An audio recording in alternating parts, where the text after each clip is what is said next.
Chapter 20. Reckless. A week had passed since landing, and Sam and I became very close friends, sharing many activities, thoughts and ideas. I knew from his pictures with his family what he could have looked like. I also imagined how he sounded, how he laughed, and how he might have felt while writing these manuscripts. Concerning dangers, I had experienced none so far, and everything seemed to work as planned. Sam was doing a marvellous job guiding me, whether by following his footsteps as a fresh lander or by the knowledge he provided me about Earth. My team has stocked the ship with food, medications and supplies ample for a 6-month stay on the planet, which surpassed the targeted duration, plus the wake-up period aboard the ship during the journey.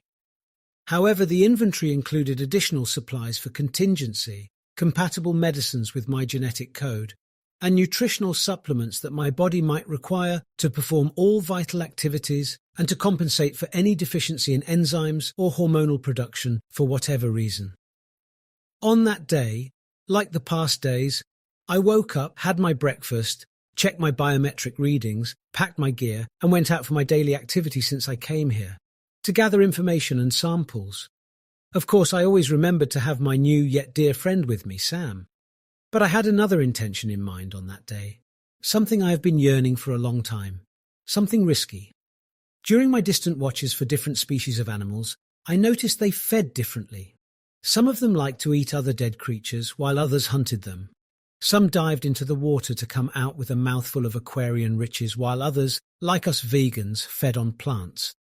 Despite the similarity between our planets in having this green wealth, a botanist would have easily recognized and identified any differences. Yet, for me, many species and breeds were either typical or so unfamiliar. Why can't I try eating some of those? I suddenly thought to myself, with such a risky mood I have been in since I woke up. And surprisingly, I thought I heard Sam warning me, "This is risky behavior, Bot. You know that." I tried to ignore him, or so I wanted, not finding it as frightening a thought as it might seem. But I was a little persuaded by Sam's warnings. The exciting thing was that the more I watched creatures eating various herbs and fruits, the more the idea grew in my mind and the stronger my desire became. So cautiously I approached one plant I presumed would be tasteful from how gluttonously some creatures used to eat it. "Don't!" I visualized Sam warning me again not to touch it, gesturing with his hands to prevent me. But as stubborn as I could ever be, I picked up one piece of my equipment to examine its composition for toxicity to my body.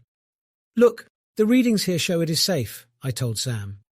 Reaching out with my hands, I plucked a small leaf and nibbled it. How delicious," I exclaimed as I munched, teasingly savouring the taste of the plant that Sam had warned me about. Yet I was still careful and conservative not to engorge extensive amounts. Day after day, I grew a sense of confidence. With this, I became more careless and less wary, tasting whatever fruits and plants I saw. I was indifferent to Sam's repeated hints to me, which I knew were a figment of my imagination, and that he had no substantial existence. I started eating anything, even if other critters did not consume it, until one fateful day when I recklessly risked it all. Although there were no signs from surrounding animals that it was edible, I just arrogantly assumed they did not like the taste of these look-alike berries. How could any creature not like the taste of berries? Astonishingly, I shrieked, waiting for Sam to respond as usual, who had apparently given up hope in my compliance. With no prior examinations, I snatched a fruit to bite. Suddenly the air was still and a flock of tweeting birds flew away. That was where it all went downhill and began to fall apart, and the collapse took over. After a few seconds of touching that fruit, I felt a slight tingling on my fingertips. But what happened next was more serious. The fruit was evidently fatal, and the bite I took was lethal. The numbness spread, creeping from my fingers to my other limbs and through the rest of my body. My legs could no longer hold me, and my skin was all irritated.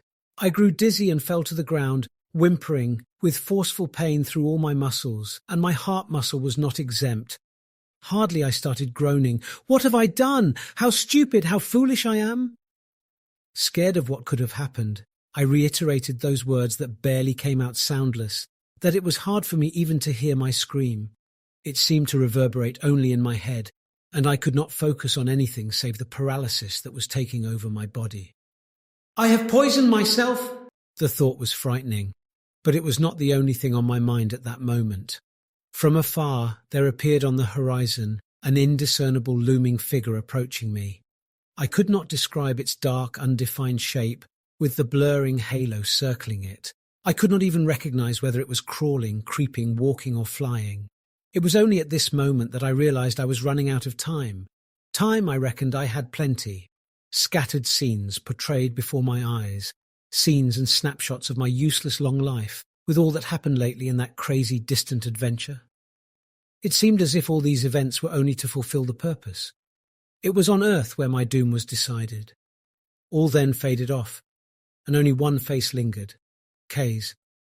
I wished I had the time to tell her.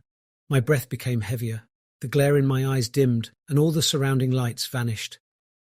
Darkness seized me, and that was all that remained. Absolute darkness.